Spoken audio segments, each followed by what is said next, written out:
way past midnight. It's 1 in the morning, some minutes, meaning it's a Monday morning in the US.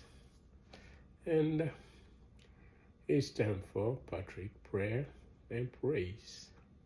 Dance, book the dance.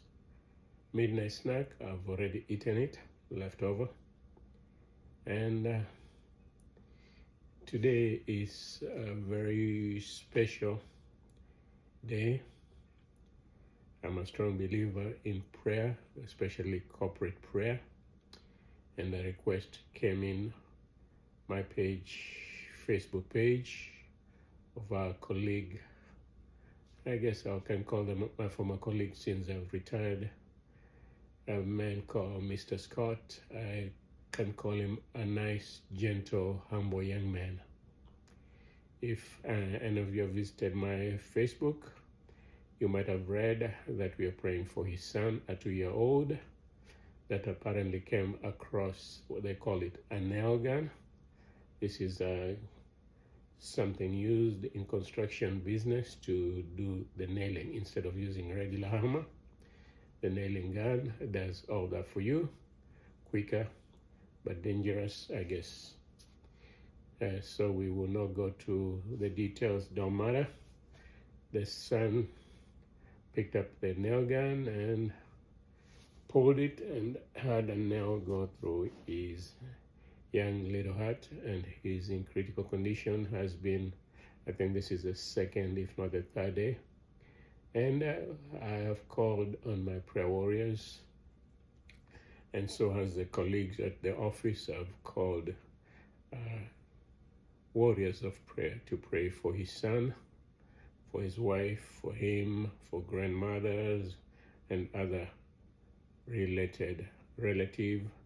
And if you know Scott, I knew him more for his gentleness, his politeness, and like I said, he's a gentle giant. So he's carrying a heavy load, and he needs both prayers for the son and for him. So we have a prayer. I have a prayer chain that can number anywhere from 200 to 300 that borders from Africa, South America, and the US. And the prayers are already being offered on behalf of this family. And why I say I'm a very strong believer, and especially having learned a very good lesson the first time I had to put into action this prayer chain, that has brought me tremendous blessing. Some of you last year might have remembered me sending forth a request for a prayer for a young man called Jonathan Travelas, who was suffering from lymphoma cancer. And the circumstance again were on Facebook. We met with the father who was selling speakers. One thing led to another, where in one of our conversations say, I'm at the hospital, why are you in the hospital? And the detail was he was there visiting with a son who had been in the hospital undergoing treatment, chemo, and all the good stuff for lymphoma cancer. Out of that, I called again. I have, you can say, pretty extensive, deep contacts. I don't, in my contact, I don't just keep any names. If you're in my contact list, there's a reason why. So I have anywhere from 200 to 300, and then you can expound that, those that get to be touched from the request. And I called it, you can say I called it into action. And we prayed, and lo and behold, a week thereafter, the doctors came to take a biopsy because they were getting ready to do a discharge plan for Jonathan to go home. And when they did the biopsy, came out negative. They thought it was a mistake, did it again, and it proved negative. So Jonathan was released home, completely cured of lymphoma cancer. The testimony is, as a result, my relationship deepened between me and the family, but especially the father. And the father, as a result, is a very professional, old school home restoration contractor with skills that are amazing, out of this world.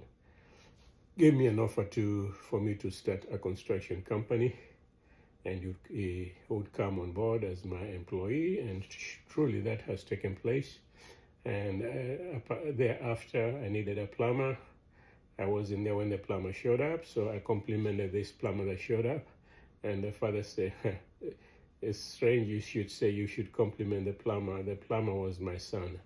Well, that son is Jonathan, who was healed from lymphoma cancer.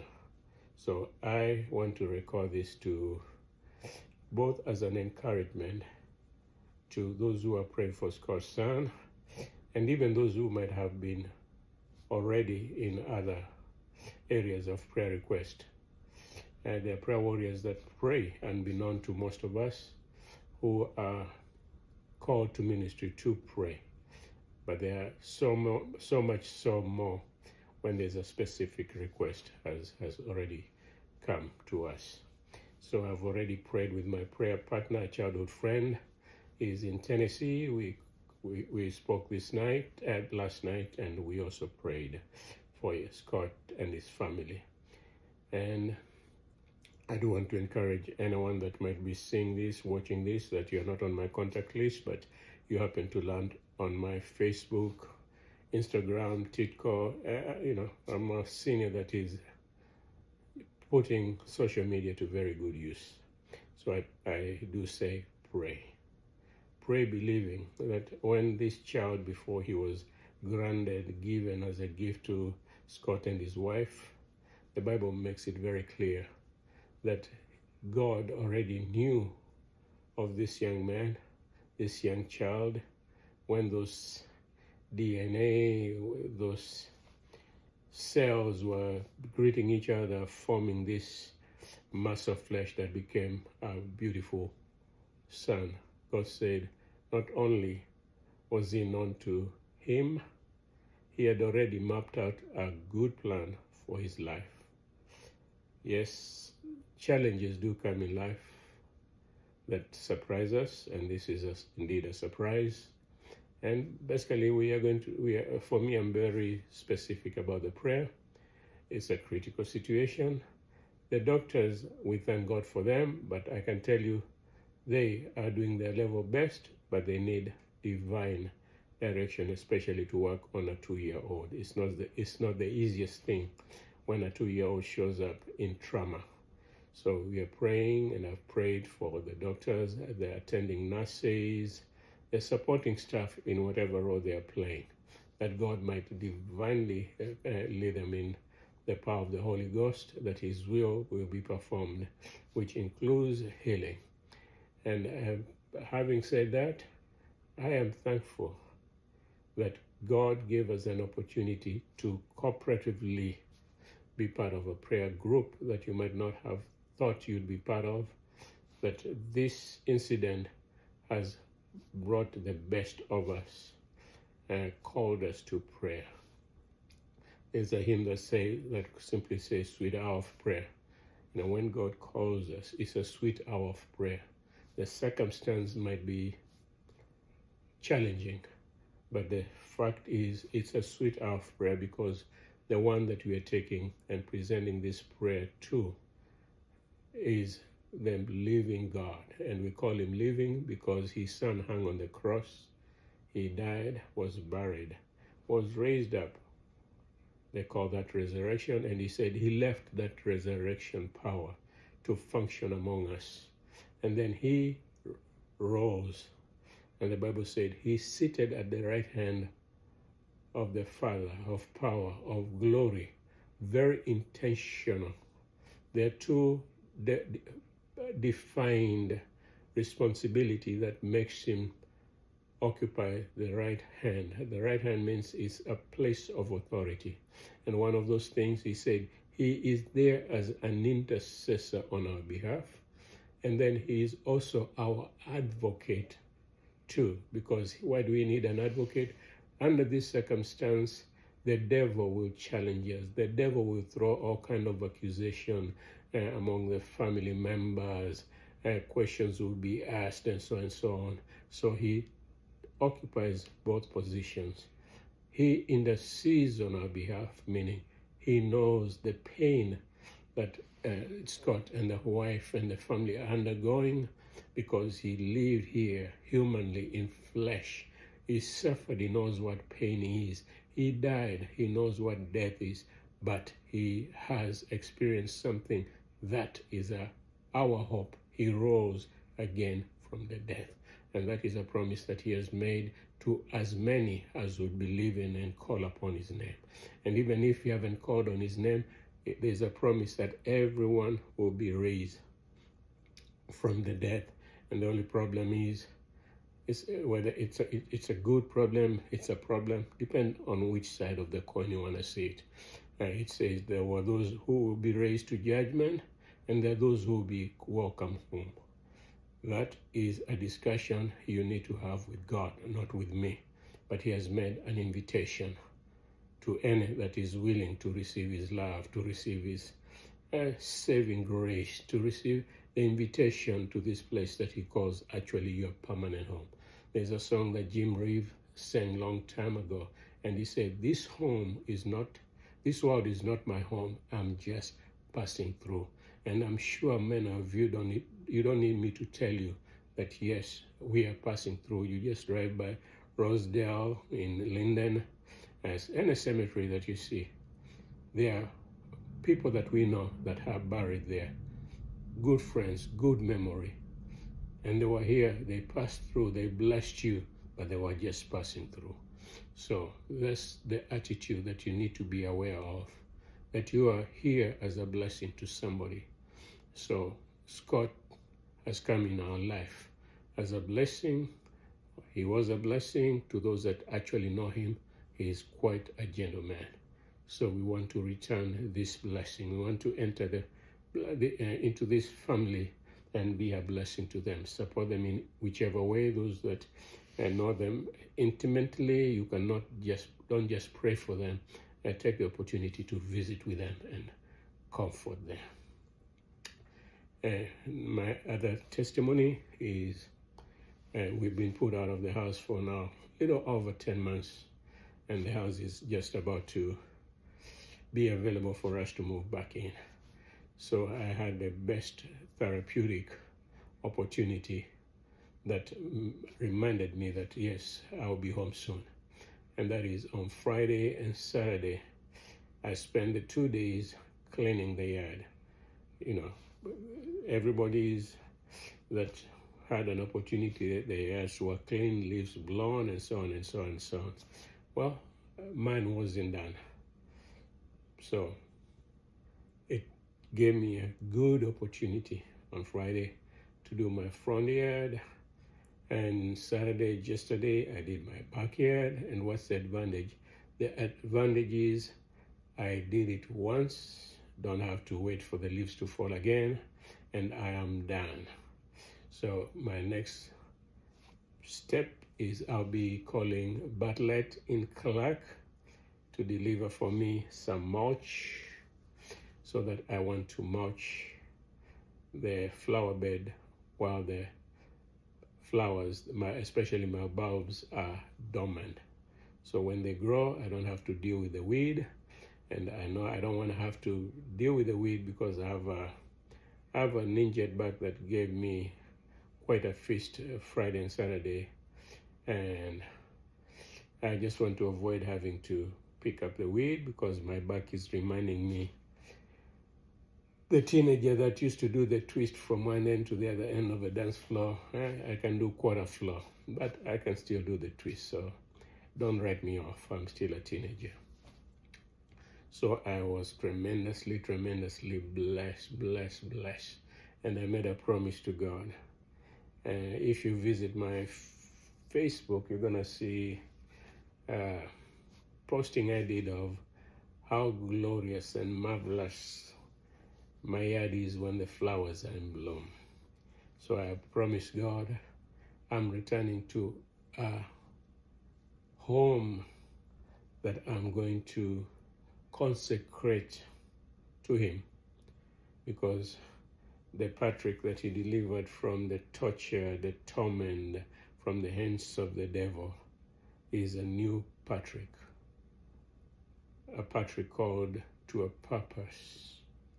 A Patrick that has been given a second wind. A Patrick that has been gifted with, people are wondering, asking questions from Kenya and all over. I see that you have Ubuntu Builders. Then I see you have Imprint Landscaping. Then I see you have Part of Africa Tours. All this, I said, yes, they're all my businesses, ideas that I'm trying out. And the beauty about it is they were officially launched after God delivered me from my torment and my depression and so on. So if he did that, I can tell you, he intends it to succeed. I was sharing with people and a childhood friend today about especially my construction company. I said, going what I went through, God gave me an opportunity to make sure that nobody else, given the opportunity, need be put through the torture that the experience has been for us to get back to the house.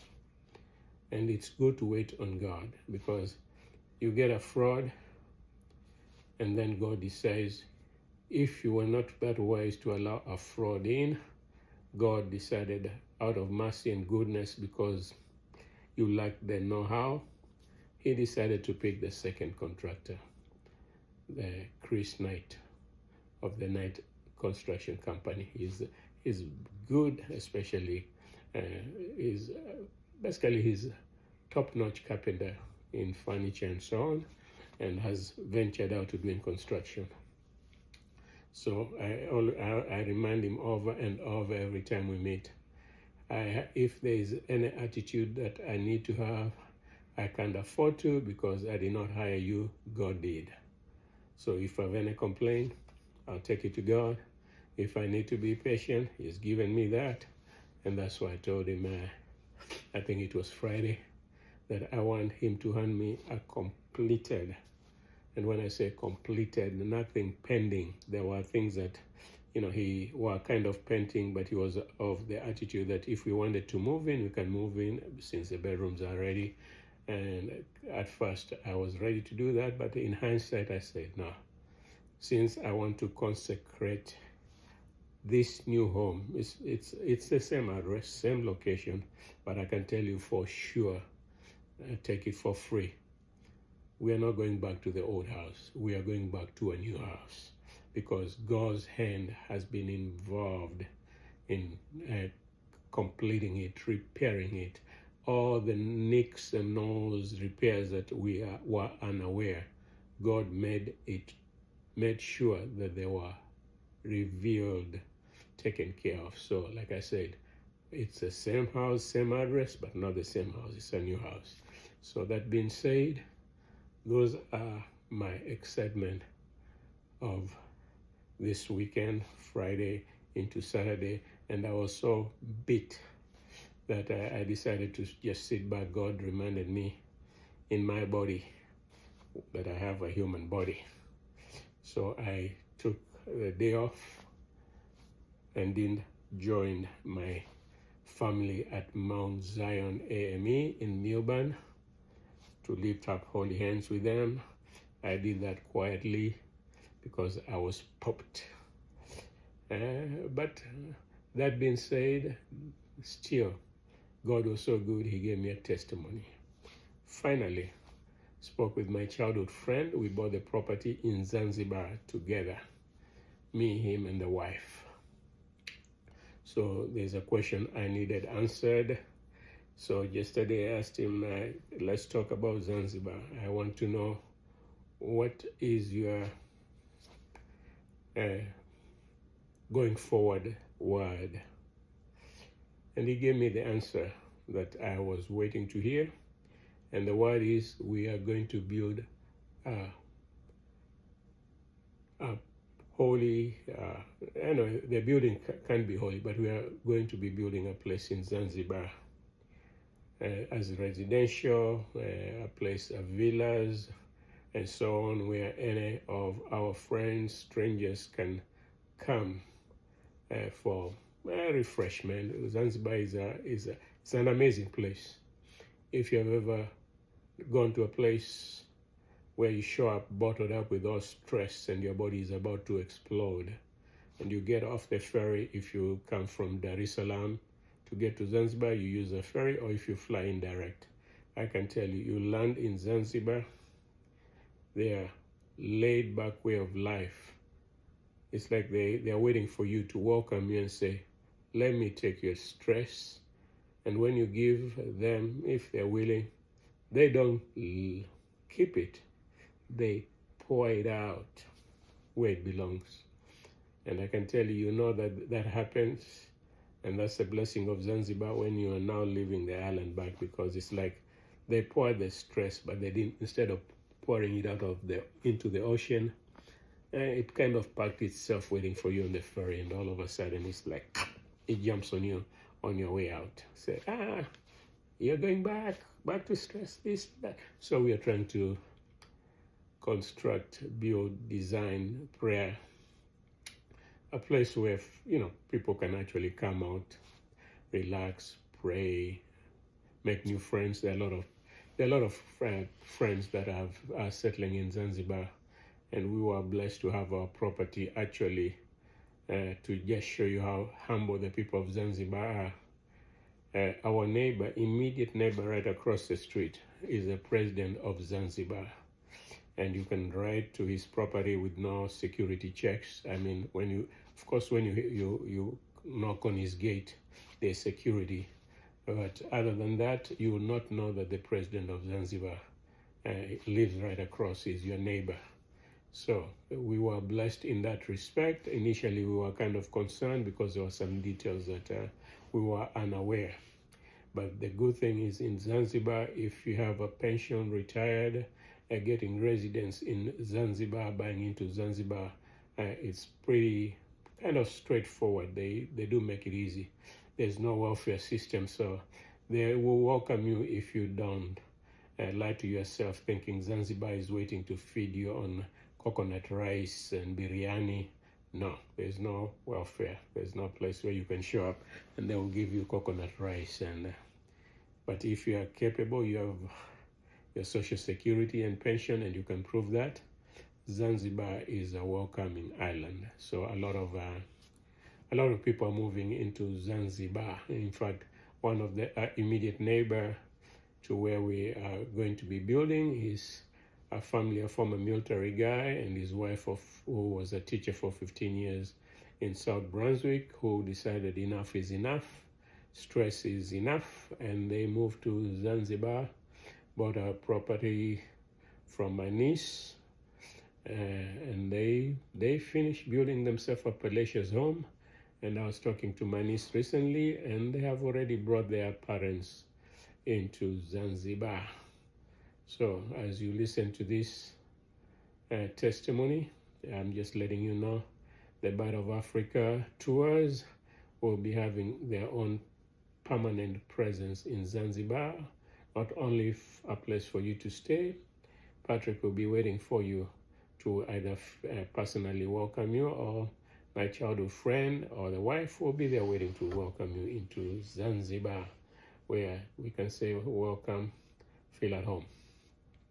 So be praying for us. We are going to be raising funds from friends so that we can put up something that is very comfortable, feel at home like place. And yes, we are on Social Security retirement. We do spend the money to buy the property. We can build something simple, but for the sake of our friends that like some level of comfort, we'll be approaching maybe some of you, or some of you can reach out and see how you can help. So we have already settled that, yes, we want to build not just a place for just the two families, but we have enough space where we can build something decent where our friends can show up and come and visit us in Zanzibar. My childhood friend has already decided. They already talked, him and the wife, and he's already decided. Initially, he wasn't very sure that he wants to be full-time in Zanzibar, but apparently after they discussed with the wife, they have come to their understanding that Zanzibar is going to be a place where they'll be spending a lot of time. So that means when I'm not there, they'll be there. You'll always have somebody to welcome you to Zanzibar. So that's pretty much my testimony for Sunday, and I'm very expectant this Monday that we will be raising up songs of praise for Scott and his family, because God already knows, already has planned, and he has a plan that until he reveals what that plan is, we just keep on praying for this young child. And that being said, I'm looking forward to finalizing a few details of paperwork. I've already, just to show you how God, when he answers prayers, he blows you out of the waters, because I can tell you, I was so overwhelmed. When God delivered me, it's like I was a drowning individual coming up for air. And I so much appreciate the oxygen. I have promised myself I don't ever want to allow anything or anybody to get into the way of me enjoying the freedom and the refreshing touch of God. I don't care whether it's wife, child, or whoever. It is so wonderful to be in the hands of God, being freed. And you know, even the greatest blessing, by the way, before I forget, I got a call from Miss America. Yes, my lovely Miss America. Yes, that is, those of you do not know that social services had a Miss America crowned, where I want to remind you, yes, I had my Miss America at the social services, 342 Westminster. We had a Miss America, and that is Alice Jennings.